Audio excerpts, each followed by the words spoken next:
Lors du volet précédent, nous avons appris à exporter des données de table Access dans un nouveau classeur Excel que nous avons ensuite enregistré sur le disque. Pour cela, nous avons piloté une instance d'Excel par le code VBA Access. Dans ce nouveau volet, il est question de consolider les informations en exportant de nouvelles données, non plus dans un nouveau classeur, mais dans le même et à la suite des enregistrements précédemment importés. Cela signifie que par le biais de cette instance Excel, nous allons devoir être en mesure d'analyser les cellules existantes pour trouver la première case vide afin de reprendre l'écriture dans l'enchaînement des précédentes données. Pour développer cette solution, il est opportun d'appuyer les travaux sur le développement précédent ayant permis d'exporter les données Access dans Excel. Et comme toujours, sous forme de fichiers compressés, cette base de données est offerte au téléchargement depuis le site bombache.fr. Vous le verrez donc, la décompression livre le fichier de la base de données accompagné d'un sous-dossier nommé export, vide pour l'instant. C'est lui qui doit accueillir le fichier Excel de la consolidation des informations Access. Pour débuter, je vous invite à double-cliquer sur le fichier de la base de données pour l'ouvrir dans Access, à cliquer sur le bouton « Activer le contenu du bandeau de sécurité » et tout de suite dans le volet de navigation, à double-cliquer sur le formulaire F-Export pour l'exécuter. Nous retrouvons donc le formulaire que nous connaissons déjà bien. Une liste déroulante tout d'abord permet de choisir, parmi l'une des tables de cette base de données, comme vous le constatez, elles sont bien énumérées dans le volet navigation et restituées dans cette liste déroulante pour procéder donc ensuite à son exportation au clic sur le bouton exporter. Mais la zone qui nous intéresse particulièrement ici est celle qui est située sous la liste déroulante. Elle concerne le mode d'exportation. Son nom d'objet à piloter en VBA est mode, M-O-D-E. S'il s'agit d'une première exportation, c'est la seconde case qui doit être cochée. S'il s'agit de réaliser une consolidation à la suite dans Excel, c'est la première case qui doit être cochée. Avant de procéder à l'ajustement du code VBA, nous proposons de le survoler rapidement puisqu'il a déjà fait l'objet des travaux précédents. Il est simplement question de nous rafraîchir la mémoire sur son mécanisme et sur son fonctionnement pour l'adapter au coup par coup. Donc, à gauche du ruban accueil, je vous invite à cliquer sur la flèche du bouton affichage, dans les propositions à choisir le mode création, sur le formulaire en conception, à cliquer sur le bouton exporter pour le sélectionner, dans l'enchaînement à activer l'onglet événement de sa feuille de propriété, pour pouvoir cliquer sur le petit bouton associé à son événement au clic. De fait, nous basculons dans l'éditeur VBA Access entre les bornes de la procédure événementielle exporter clic. Son code est déjà riche comme vous pouvez le voir, c'est lui qui procède à l'exportation des données d'une table dans un nouveau classeur Excel. Une méthode en particulier nécessite que nous ajoutions la référence à Excel au projet. Malgré l'instanciation de sa classe déjà en vigueur, cette méthode est celle qui permet de recueillir l'indice de ligne de la dernière cellule utilisée pour connaître celui à partir duquel il s'agit de poursuivre la consolidation des données. Pour cela donc, en haut de l'éditeur VBA Access, je vous propose de cliquer sur le menu Outils et dans les propositions de choisir l'option Référence. Et là, par ordre alphabétique, il faut aller chercher la librairie qui se nomme Microsoft Excel, nous allons y arriver, voyez-vous, 16.0 Object Library. Donc ce numéro 16, une fois encore, dépend de la version d'Office installée sur votre machine. Ensuite, nous pouvons valider ce choix en cliquant sur le bouton OK. Et ce sont désormais tous les objets Excel avec leurs propriétés et méthodes qui se rendent disponibles dans ce développement VBA Access. Dans ce code VBA, nous récupérons tout d'abord le nom de la table choisie par l'utilisateur par le biais, voyez-vous, de la liste déroulante qui se nomme liste table. Et ensuite, nous reconstruisons le chemin d'accès complet au sous-dossier export pour donner un nom de fichier par rapport au dossier local grâce à la propriété path de notre objet, current project. Et c'est maintenant la variable nowF qui sera utilisée en paramètre pour la sauvegarde dans le cas d'une première exportation et non d'une consolidation. Ensuite, comme vous le constatez ici, nous initialisons les variables objets pour piloter la base de données en cours, ses tables et leurs enregistrements, mais aussi pour prendre possession d'Excel par le biais d'une instance avec cette dernière initialisation.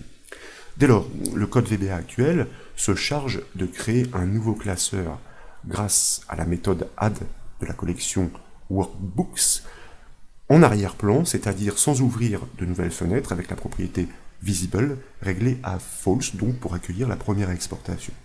Et c'est précisément là que doit intervenir la première adaptation du code VBA, lorsqu'il s'agit d'une consolidation et non d'une première exportation. Donc, lorsque la première des deux cases est cochée, ce n'est pas un nouveau classeur qui doit être créé, c'est celui qui existe qui doit être ouvert pour être enrichi. C'est la raison pour laquelle nous allons adapter, nous allons améliorer cette ligne pour qu'elle puisse s'ajuster au contexte. Il s'agit de vérifier un critère par rapport à la case qui est cochée dans notre groupe d'options qui se nomme mode.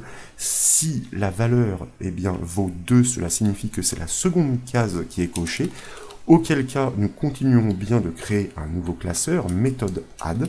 Dans le cas contraire, implicitement cela signifie que c'est la première case qui est cochée, et dans ces conditions, nous exploitons la méthode open de notre collection workbooks pour pouvoir ouvrir notre fichier de base de données, je vous le rappelle, dont le chemin complet est consolidé dans la variable non-f. Ensuite, grâce à la boucle for-each, qui suit celle-ci précisément, le code VBA inscrit les noms des champs de la table désignés en première ligne de la feuille Excel pour créer les entêtes de colonnes. Mais dans le cas d'une consolidation, ces entêtes ne doivent pas être répétées. C'est donc ici qu'intervient la deuxième adaptation du code VBA. Donc, dans cette boucle for-each, juste au-dessus de notre inscription, voyez-vous, sur la première feuille de ce classeur, en l'occurrence ici pour la première ligne, car compte L vaut bien 1, et pour toutes les colonnes qui suivent, nous inscrivons les noms des champs. C'est ici que nous devons ajouter exactement le même critère, dans la mesure où c'est bien la deuxième case qui est cochée. Oui, il s'agit d'une première exportation, donc nous inscrivons les noms de champs en en-tête. Il n'y a pas de else, car dans le cas contraire, ma foi, nous ne faisons rien d'autre. Ensuite, l'actuel code VBA se contente de recaler la variable de ligne sur l'indice 2, comme vous pouvez le voir ici, pour engager l'écriture des enregistrements à la suite des entêtes.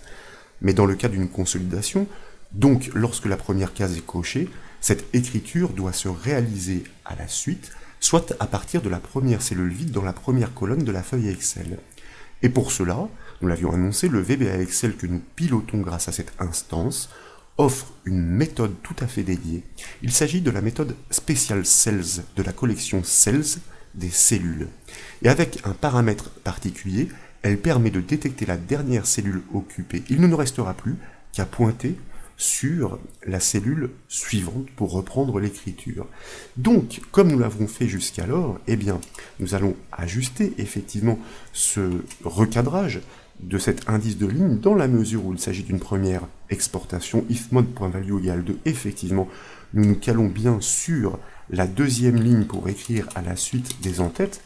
Dans le cas contraire, nous devons nous placer sur la première cellule vide à la suite de la précédente importation. Donc nous allons réaffecter notre variable compte L en faisant appel à notre instance que nous avons nommée instance EE pour Excel, pour pouvoir pointer, voyez-vous, sur la première feuille de ce classeur, Sheets 1, pour ensuite descendre dans la hiérarchie sur ces cellules, la collection de ces cellules, de manière à pouvoir exploiter, comme nous le disions, l'une de ces précieuses méthodes à cette collection qui se nomme Special Cells. Et là, voyez-vous, c'est un paramètre tout à fait particulier que nous devons lui passer qui se nomme XL Cell et ensuite type last, alors avec une camel case, last cell. Alors forcément, quand on code dans l'éditeur VBA Excel, c'est plus simple puisqu'il y a IntelliSense qui se déclenche et qui nous propose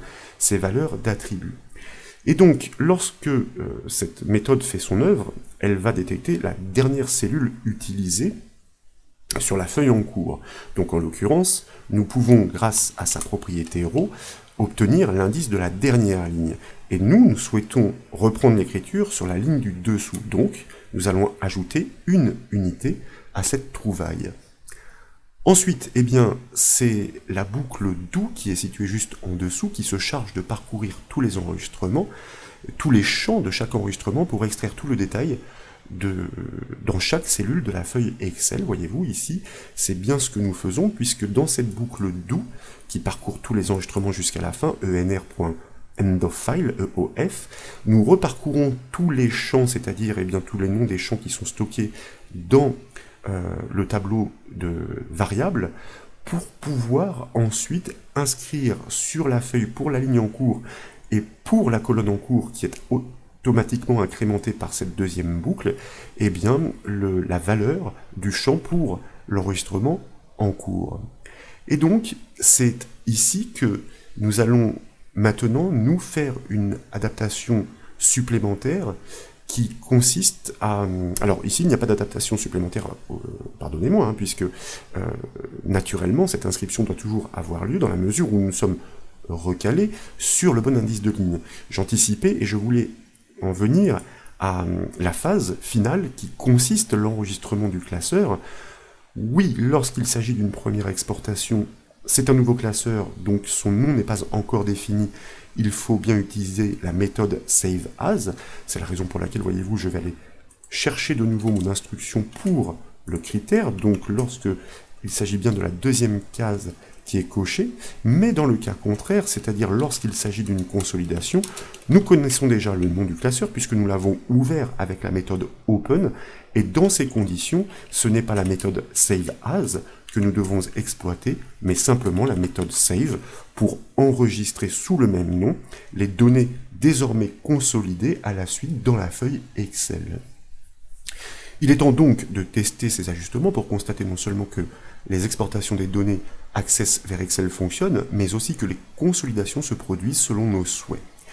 Donc, je vous propose, après avoir enregistré, de revenir sur le formulaire, de l'exécuter par exemple avec la touche F5 du clavier, là, de choisir naturellement la première table, Société 1, de laisser la première case cochée pour indiquer qu'il s'agit d'une première exportation, de cliquer sur le bouton Exporter et d'attendre quelques instants, puisqu'il y a quand même plusieurs centaines d'enregistrements qui sont à exporter. Voilà qui est fait. Si nous basculons maintenant dans notre sous-dossier export, nous constatons la création de notre classeur Excel qui fait 25 kg, donc tout cela semble cohérent, les données semblent avoir été insérées, et dans l'enchaînement donc, nous allons exporter la table Société 2. À la suite, nous cochons donc la première case, nous cliquons sur le bouton Exporter, et puis nous patientons là encore quelques instants pour que le code VBA fasse son œuvre. Si nous revenons dans notre sous-dossier, nous constatons que vraisemblablement la consolidation se produit à merveille, puisque la taille de notre fichier a augmenté, et pour preuve, nous allons ensuite exporter de la même façon à la suite la table Société 3, de manière à pouvoir enrichir encore notre classeur Excel. Voyez-vous, le poids a encore augmenté. Je me permets de revenir dans la base de données Access dans un premier temps pour constater que le dernier enregistrement de notre table Société 1 s'arrête au numéro 769 pour reprendre au 771 dans la table Société 2 qui s'arrête au, je crois, 1199. Voilà qui est bien le cas. Et ces ruptures, donc, nous devrions les constater, elles sont volontaires, pour bien montrer l'enchaînement des enregistrements que nous avons exportés dans notre classeur Excel. Ma foi, voyez-vous, tout d'abord, je vais me permettre ici d'ajuster la largeur des colonnes.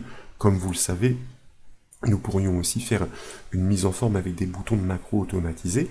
Donc, nous devrions atteindre le dernier enregistrement de la table Société 1, qui était nous l'avons dit tout à l'heure, nous allons le retrouver ici, le 700.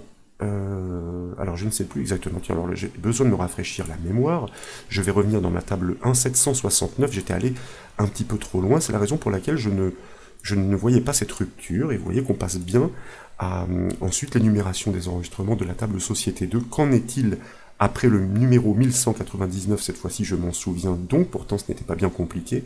Vous voyez que de la table Société 2, nous passons parfaitement à l'intégration à la suite des enregistrements de la table Société 3, et notez bien sûr que les en-têtes sont inscrits une seule fois en en-tête de ce tableau Excel qui gère parfaitement les exportations et consolidations grâce au code VBA Access qui pilote cette instance Excel. Voilà donc pour cette nouvelle astuce VBA Access, j'espère qu'elle vous a plu. Si c'est le cas comme toujours, je compte sur vous pour mettre un petit j'aime à la vidéo, et comme vous le savez, vous pouvez retrouver toutes les astuces, mais aussi toutes les formations sur le site bombache.fr. Je vous remercie.